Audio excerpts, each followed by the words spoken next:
সবাই বলে কোনো ধর্মই খারাপ কথা বলে না, কিন্তু মুসলিমরা কেন অন্য ধর্মের লোকদের ইসলাম গ্রহণ করতে বলে?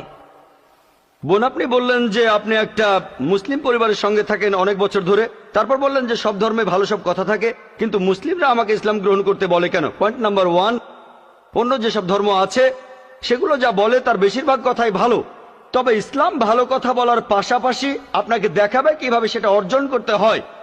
আমি উদাহরণ দিয়েছি, সব ধর্মই বলে চুরি করো না, ইসলাম একই কথা বলে, তবে ইসলাম দেখিয়ে দেয় কিভাবে সেই অবস্থানে যাবেন যেখানে কেউ চুরি করে না।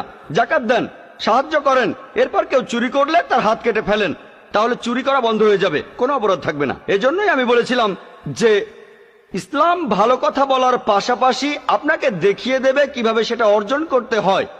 2 নম্বর পয়েন্ট, আমি বিভিন্ন ধর্মের একজন ছাত্র হিসেবে বলছি, যদি আপনি হিন্দু ধর্মগ্রন্থগুলো মেনে চলেন, মনে হয় আপনি হিন্দু, যদি হিন্দু ধর্মগ্রন্থগুলো মেনে চলেন